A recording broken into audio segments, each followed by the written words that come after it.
Last பார்ட்ல மேனேஜரோட பொண்ணை பாட சொல்லியிருப்பான். அவளுமே பாட்டு பாடிட்டு இருப்பா. பார்த்தா நம்ம ஹீரோயினி பாடுற மாதிரியே இருக்கு. அது இவனோட ஃபேவரட் சாங்கை பாடிட்டு இருக்கா.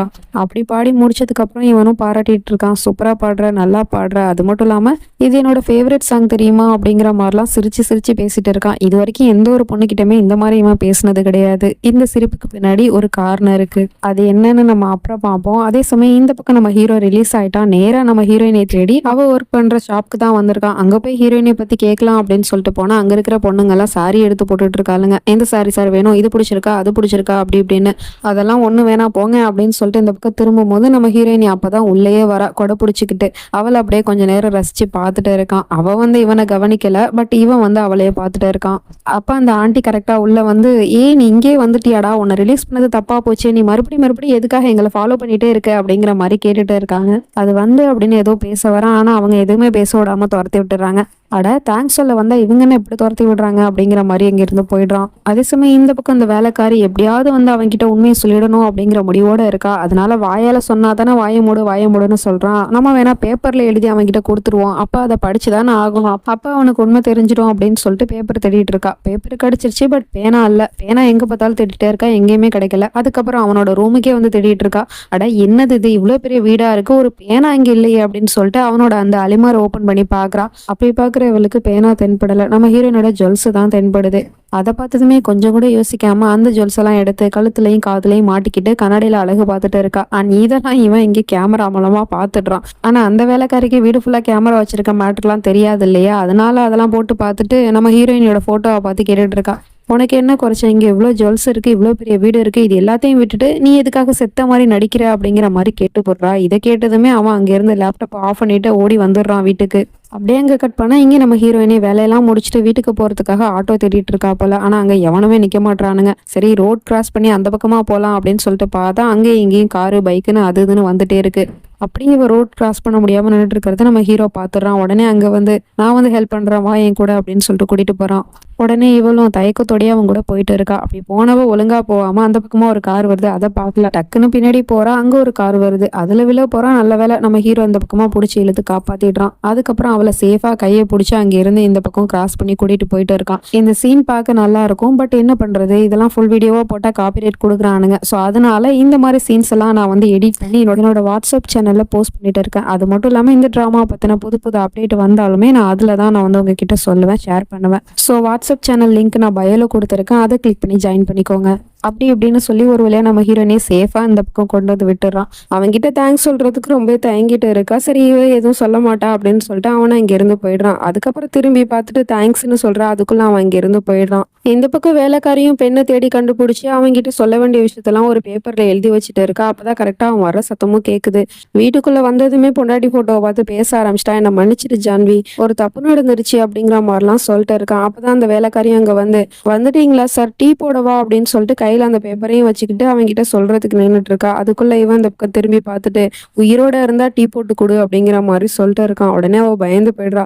அங்க இருந்து நேரம் அவகிட்ட உனக்கு எவ்வளவு திமிரு இருந்தா நீ ஏன் பொண்டாட்டி நகை எடுத்து போட்டிருப்ப அப்படிங்கிற மாதிரி கேட்டுட்டு இருக்கான். உடனே வேலைக்காரி யோசிச்சுட்டு இருக்கா, இந்த விஷயம் இவனுக்கு எப்படி தெரியும் அப்படிங்கிற மாதிரி. வேலைக்காரினா வேலைக்காரி மாதிரி உன்னோட வேலையை மட்டும்தான் பார்க்கணும், அதை விட்டுட்டு என் வீட்டுல இருக்கிற திங்ஸ் எல்லாம் நீ எப்படி தொடுவ, அதுவும் உனக்கு என் பொண்டாட்டி நகை கேக்குதா அப்படின்னு சொல்லிட்டு அவளோட முகத்துல அப்படியே எட்டி உதைக்கிறான். அதுக்கப்புறம் என்ன நடந்துச்சு அப்படிங்கிறது நமக்கு காமிக்கல. அவளை இங்க இருந்து வீட்டை விட்டே துரத்து விட்டுறான், ஓடி இங்க இருந்து அப்படின்னு. அப்பதான் அவளோட முகத்தை காட்டுறாங்க. ரொம்ப நல்லா அடிச்சு போட்டிருக்கான் போல. இதுக்கப்புறம் இந்த ஏரியாலே பார்க்க கூடாது அப்படின்னு சொன்னதும் அவளும் பயந்துகிட்டு அங்க இருந்து ஓடி போயிடுறா. பட் சொல்ல வந்த விஷயத்த சொல்லாம போயிட்டா, அது வரைக்கும் நல்லதுதான். அதுக்கப்புறம் அந்த சாம்பல் எடுத்து வச்சுக்கிட்டு, ஏன்னா அந்த வேலைக்காரியை வேலை பார்க்கதாமா கூப்பிட்டேன், ஆனா அவ இப்படிலாம் நடந்துப்பானா எனக்கு தெரியாதுமா, ஐம் சோ சாரிமா அப்படிங்கிற மாதிரிலாம் சொல்லிட்டு பேசிட்டு இருக்கான். ஆனா அந்த வேலைக்காரி என்னமோ வெளியே போயிட்டா. பட் அவ சொல்ல வந்த விஷயத்தெல்லாம் ஒரு பேப்பர்ல எழுதுனால அந்த பேப்பர் இந்த வீட்டுக்குள்ளதான் கிடக்குது. இந்த பக்கம் நம்ம ஜான்வி வீட்டுக்கு வந்துடுறா. வந்த உடனே நீ வந்துட்டியாமா, எதுவும் பிரச்சனை இல்லை அப்படின்னு சொல்லிட்டு கேட்குறாங்க. அதெல்லாம் ஒரு பிரச்சனை இல்லை ஆண்டி, நான் வந்துட்டேன் அப்படிங்கிற மாதிரி சொல்லிட்டு இருக்கா. இன்னைக்கு நான் இல்லாம எப்படி நீ தனியா வந்தியோ அதே மாதிரி நாளையில இருந்து இந்த வீட்டை நீ தான் பாத்துக்க போற அப்படின்னு சொல்லிட்டு இருக்காங்க. என்ன ஆண்டி ஏன் இப்படி சொல்றீங்க அப்படின்னு சொல்லிட்டு கேட்டா, ஆமாமா என்னோட தங்கச்சிக்கு உடம்பு சரியில்லை, அவளை பாக்குறதுக்காக நான் ஊருக்கு போறேன், அது வரைக்கும் நீ இங்கதான் இருந்தாகணும், அண்ட் தனியா உன்னால மேனேஜ் பண்ண முடியுமா அப்படின்னு சொல்லிட்டு கேட்குறாங்க. அதெல்லாம் ஒரு பிரச்சனை இல்லை ஆண்டி, நான் இருந்துக்கிறேன் அப்படின்னு சொல்றான். சொல்றா. அப்புறம் நான் மட்டும் தாம்மா போறேன். உன்னோட அங்கிள் இங்க தான் இருப்பாரு. உனக்கு ஏதாவது பிரச்சனை இல்ல உனக்கு ஏதாவது தேவை அப்படின்னா நீ அங்கிள்ட்ட சொல்லு அப்படிங்கிற மாரி சொல்லிட்டு இருக்காங்க. சரி ஓகே ஆன்ட்டின்னு இவளும் ரூமுக்கு வந்து ஃப்ரெஷ் அப் ஆயிட்டு அவளோட ஃபேஸ் அப்படியே தொடச்சுக்கிட்டு இருக்கா. அத வந்து யாரோ தூரத்துல இருந்து பார்த்துட்டு இருக்க மாரி தெரியுது. இது கொஞ்ச நேரம் கழிச்சு நம்ம ஹீரோயினுக்குமே ஃபீல் ஆகுது. யாரோ நின்னு பார்க்குறாங்க அப்படின்னு சொல்லிட்டு. அதுக்கப்புறம் மேல ஷால போட்டுக்கிட்டு அப்படியே மெதுவா நடந்து வந்துட்டு இருக்கா. அப்படியே அந்த டோருக்கு பின்னாடி யார் இருக்கா அப்படின்னு சொல்லிட்டு ஓப்பன் பண்ணி பார்க்குறா. அங்க யாருமே இல்ல. ஒருவேளை நம்ம தான் தப்பா நெனச்சுக்கிட்டோமோ அப்படிங்கிற மாரி நெனச்சுக்கிட்டு உள்ள போயிடுறா. அவ அப்படி உள்ள போனதுக்கு அப்புறம் யாரோ ஒரு ஆளு அங்க நிக்கிற மாரி தெரியுது. அவங்களோட கால மட்டும் தான் காட்டுறாங்க. இந்த பக்கம் இந்த பையன் எப்போதும் இல்லாம இன்னைக்கு ரொம்பவே சந்தோஷமா ஆஃபீஸ்க்கு கிளம்பிட்டு இருக்கான். அவ்வளோ குஷியா ஆட்டம் போட்டுக்கிட்டு, டான்ஸ் ஆடிக்கிட்டுலாம் கிளம்பிட்டு இருக்கான். அதுக்கப்புறம் ட்ரெஸ் சேஞ்ச் பண்ணிட்டு, "ஐ அம் பேக் ஜான்வி. நான் உன்ன தேடி தான் வந்துட்டு இருக்கேன்" அப்படிங்கிற மாரி சொல்லிட்டு இருக்கான். என்ன நடக்குது அப்படிங்கிறது ஒண்ணும் புரியல. அப்படியே குஷியா கார்லயே அந்த சாங்க போட்டுக்கிட்டு அப்படியே வந்துட்டு இருக்கான். ஆஃபீஸ்க்கு வந்துட்டான். அங்க போனா மேனேஜர் தன்னோட பொண்ண கூட்டிக்கிட்டு திரும்பவும் வந்திருக்காரு. "மிஸ்டர் மல்ஹோத்ரா, நீங்க என்ன உங்க பொண்ண அழைச்சிட்டு வந்திருக்கீங்க? நான் ஏதாவது அப்பாயின்ட்மென்ட் குடுத்தேனா என்ன?" அப்படிங்கிற மாரி கேட்டுட்டு இருக்கான். "அதெல்லாம் ஒண்ணும் இல்ல சார். நாங்க உங்ககிட்ட தேங்க்ஸ் சொல்றதுக்காக தான் வந்தோம். நீங்க என்னோட பொண்ணுக்காக ஒரு புது லேப்டாப்பே பிரசன்ட் பண்ணியிருக்கீங்கல்ல, அதுக்காக தான்" அப்படிங்கிற மாரி சொல்லிட்டு இருக்காரு. "இதனால என்ன இருக்கு? உங்க பொண்ணு நல்லா படிக்கிறா. அவளுக்கு நல்ல திறமை இருக்கு. ஸோ அவ வந்து இன்டர்நெட்ட யூஸ் பண்றதுக்காக டெய்லி இங்க ஆஃபீஸ்க்கு வந்துட்டு போயிட்டு இருக்க முடியாது இல்லையா? ஸோ அதனால தான் லேப்டாப் உங்க பொண்ணுக்கு வாங்கி குடுத்தேன்" அப்படிங்கிற மாரி சொல்லிட்டு இருக்கான். "அதுக்கு எந்த அவசியமும் இல்ல சார். என் பொண்ணோட காலேஜ்ல கம்ப்யூட்டர் இருக்கு. ஸோ அங்க போய் அவ யூஸ் பண்ணிப்பா" அப்படிங்கிற மாரி சொன்னதும் அந்த பொண்ணு லேப்டாப்ப கீழ வச்சிடுறா. உடனே இவனுக்கு முகம் மாறுது. அவர்கிட்ட போய், "என்ன மிஸ்டர் மல்ஹோத்ரா, நீங்க இப்படிலாம் பேசிட்டு இருக்கீங்க. என்ன நீங்க இப்ப 3வது மனுஷனா தான் பார்க்குறீங்களா? அப்ப நான் உங்க பொண்ணுக்காக இது கூட பண்ணக்கூடாதா?" அப்படிங்கிற மாரிலாம் பேசிட்டு இருக்கான். உடனே அவரும், "ஒண்ணும் பிரச்சனை இல்ல சார். நாங்க இந்த லேப்டாப்ப எடுத்துக்கிறோம்" அப்படிங்கிற மாரி சொல்லிடுறாரு.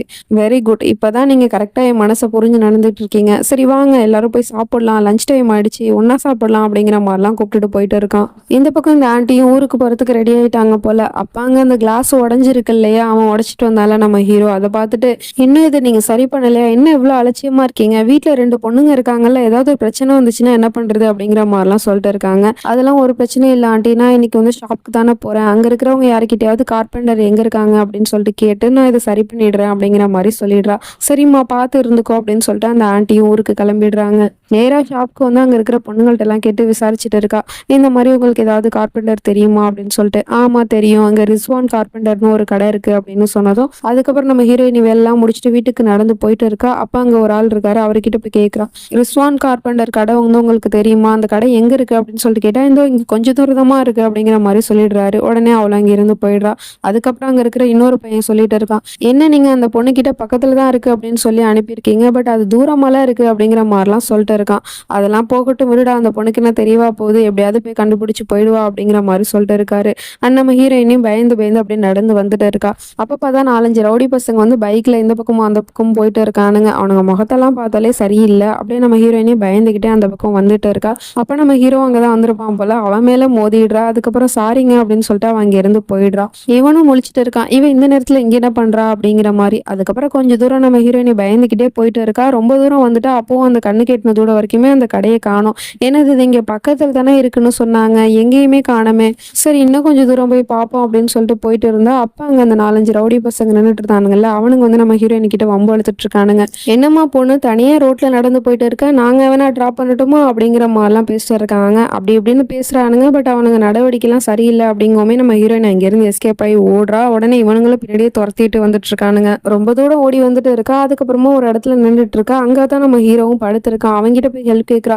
"இந்த மாதிரி 4, 5 ரவுடி பசங்க என்ன துரத்திட்டு வரானுங்க. ப்ளீஸ் என்ன காப்பாத்துங்க" அப்படின்னு சொல்லிட்டு. கரெக்டா அந்த பசங்களும் அங்க வந்துடுறானுங்க. சரி நம்ம ஹீரோ தான் காப்பாத்துவான் அப்படின்னு சொல்லிட்டு பார்த்தா, அந்த பசங்க கிட்ட நம்ம ஹீரோ சொல்றான். "ஏன் நின்னுட்டு இருக்கீங்க? நான் ஒண்ணும் இந்த பொண்ண காப்பாத்த போறதில்ல. இந்த பொண்ண கடவுள் காப்பாத்துவாரு" அப்படின்னு சொல்லிட்டு ஹாயா படுத்து தூங்கிட்டு இருக்கான். உடனே நம்ம ஹீரோயினுக்கு என்ன பண்றது, எது பண்றதுன்னே தெரியல. அப்படியே முழிச்சிட்டு இருக்கா.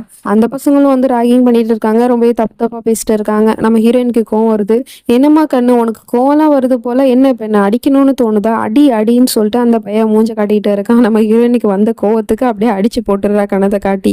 உடனே அவன் சும்மா இருப்பானா, அவன் பதிலுக்கு கையை வாங்கிட்டு நம்ம ஹீரோயினை அடிக்கிறதுக்கு வரான். நம்ம ஹீரோ வந்து கரெக்டா வந்து புடிச்சுப்புட்டு, அதுல ஒரு பையில அடிச்சு துரத்துனதும் அங்க இருக்கிற எல்லா பசங்களும் ஓடி போயிடுறானுங்க. துண்டை காணோம் துணியை காணோன்னு. அதுக்கப்புறம் நம்ம ஹீரோ தான் வீட்டுல கொண்டு வந்து விடுறதுக்காக வந்துட்டு இருக்கான். அப்ப நம்ம ஹீரோயினி பயந்துகிட்டே சொல்லிட்டு இருக்கா. "எனக்கு என்ன ஆச்சுன்னே தெரியல. ஒரு நிமிஷத்துல நான் எதை பத்தி யோசிக்காம அவனை அப்படியே அடிச்சிட்டேன்" அப்படிங்கிற மாதிரி சொல்லிட்டு இருக்கா. "பரவாயில்ல, நீங்க அடிச்சது கரெக்ட் தான். நீங்க அடிச்சதுனாலதான் அந்த பசங்க எல்லாம் ஓடி போயிட்டானுங்க" அப்படிங்கிற மாதிரிலாம் சொல்லிட்டு இருக்கான். அதுக்கப்புறம் நம்ம ஹீரோயினி பயந்துகிட்டே அவன் கூட வந்துட்டு இருக்கா. ஆனா அவன் ஏதோ பேசுறதுக்கு ட்ரை பண்றான். பட் பேச முடியல. அதுக்குள்ள இங்க வீடே வந்துருது. சரி வீடு வந்து வந்துருச்சு நான் போறேன் தேங்க்யூ அப்படின்னு சொல்லிட்டு உள்ள போயிடுறா. நம்ம ஹீரோ ஏதோ சொல்ல வந்திருக்கான், பட் அதை சொல்ல முடியல.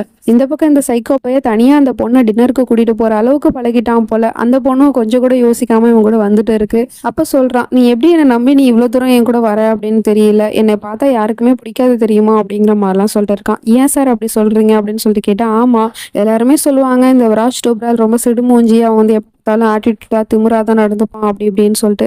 பட் அதே மாரி நீ எப்படி என் கூட வர அப்படிங்கிற மாதிரி கேட்டுட்டு இருக்கான். அப்படிலாம் எதுவும் இல்லை சார், நீங்க ரொம்ப நல்லவர் அப்படிங்கிற மாதிரி இவனோட சைக்கோ குணம் தெரியாம பேசிட்டு இருக்கா. அதுக்கப்புறம் அந்த பொண்ணு அப்படியே டின்னர் சாப்பிட்றதுக்காக ஒரு இடத்துக்கு கூட்டிட்டு வந்திருக்கான். அந்த இடமே பார்க்கறதுக்கு அழகா இருக்கு. இவங்க 2 பேரும் மட்டும் தான் இருக்காங்க, வேற யாருமே இல்லை அந்த ரெஸ்டாரண்ட்ல. உடனே அவ கேட்கறா, என்ன சார் இந்த ரெஸ்டாரண்ட்ல நம்ம மட்டும் தான் இருக்கோம், வேற யாரையுமே காணுமே அப்படின்னு சொல்லிட்டு கேட்கறா. அண்ட் இதே மாதிரி தான் நம்ம ஜானியும் ஒரு டைம் கேட்டிருப்பா. அப்பவும் சொல்லியிருப்பான், இந்த மாதிரி நான் வந்து உனக்காக தான் இங்க இருக்கிற எல்லா டேபிளுமே புக் பண்ணிட்டேன் அப்படின்னு சொல்லிட்டு. இப்போ அதே தான் இந்த பொண்ணுகிட்டயுமே சொல்றான். ஆமா இன்னைக்கு நீயும் நானும் மட்டும் தான் இங்க டின்னர் சாப்பிட வந்திருக்கோம், ஏன்னா நீ இன்னைக்கு என் கூட வந்திருக்க, ஸோ அதை ஸ்பெஷலா மாத்தணும்ல, அதுக்காக தான் இங்க இருக்கிற எல்லா டேபிளையுமே நான் புக் பண்ணிட்டேன் அப்படிங்கிற மாதிரிலாம் சொல்லிட்டு இருக்கான். அப்படியா சார் அப்படிங்கிற மாதிரி அவளும் வெக்கப்பட்டுட்டே பார்த்துட்டு இருக்கா. உடனே நம்ம ஹீரோவும் அவ கையை டச் பண்றதுக்கு போறான். அதுக்கப்புறம் என்ன நினைச்சான்னு தெரியல. சரிம்மா சாப்பிடலாமா, உனக்கு என்ன பிடிக்கும்னு சொல்லு நான் ஆர்டர் பண்றேன் அப்படின்னு சொல்லிட்டு கேட்கறான். அந்த பொண்ணும் இல்ல சார் நீங்களே ஏதாவது ஆர்டர் பண்ணுங்க, ஏதாவது நீங்க ஆர்டர் பண்ணுங்க நான் சாப்பிடுறேன் அப்படிங்கிற மாதிரி சொல்லிட்டு இருக்கா. இதே மாதிரிதான் நம்ம ஹீரோயினி சொல்லியிருப்பா. அதை நினைச்சு பார்த்துட்டு இருக்கான். அதுக்கப்புறம் சாப்பாடும் வந்துருது. சிக்கன் பன்னீர் மசாலான்னு என்னென்னமோ ஆர்டர் பண்ணியிருப்பான் போல. அதுல சிக்கனை வந்து இவனுக்கு வைக்க சொல்லிட்டு இருக்கான். அந்த பொண்ணுக்கு சிக்கன் வைக்க போகும்போது இல்ல அவங்க சிக்கன் சாப்பிட மாட்டாங்க, அவங்களுக்கு பன்னீர் வைங்க அப்படிங்கிற மாதிரிலாம் சொல்லிட்டு இருக்கான். பட் அவளுக்கு என்ன பிடிக்கும் அப்படிங்கிறது இவனுக்கு எப்படி தெரியும் அப்படிங்கிறது தெரியல. நம்ம ஜான்விக்கு இதுதான் பிடிக்கும், ஸோ அதை வச்சுக்கிட்டு இவளுக்கும் இதான் பிடிக்கும் அப்படின்னு நினைச்சிட்டான் போல. அதுக்கப்புறம் அந்த பொண்ணு அங்க இருக்கிற சாப்பாடை எடுத்து போட்டுட்டு இருக்கா. இதை அவன் வித்தியாசமா பார்த்துட்டு இருக்கான். என்ன பார்க்கறான் அப்படின்னு சொல்லிட்டு பார்த்தா, இது வரைக்கும் நம்ம ஹீரோயினுக்கும் இவளுக்கும் நிறைய விஷயம் ஒத்து போச்சு இல்லையா. இப்போ ஒரே ஒரு விஷயம் வித்தியாசமா இருக்கு. அது என்னன்னா, நம்ம ஹீரோயினுக்கு வந்து ரைட் ஹேண்ட் பழக்கம், ஆனா இவளுக்கு வந்து லெஃப்ட் ஹேண்ட்ல தான் எல்லாமே பண்ணுவா போல. அதனால சாப்பாடையுமே லெஃப்ட் ஹேண்ட்ல தான் வச்சுட்டு இருக்கா. இதை வந்து அவன் வித்தியாசமா பார்த்துட்டு இருக்கான். என்னது இது, ஜான்வி வந்து ரைட் ஹேண்ட் தானே யூஸ் பண்ணுவா, இவன் லெஃப்ட் ஹேண்ட் யூஸ் பண்றா அப்படிங்கிற மாதிரி பார்த்துட்டு இருக்கான். இதுக்கப்புறம் என்ன நடக்க போகுது அப்படிங்கிறதெல்லாம் நம்ம நெக்ஸ்ட் பார்ட்ல பார்த்து தெரிஞ்சுப்போம். அது வரைக்கும் பை ஃப்ரெண்ட்ஸ்.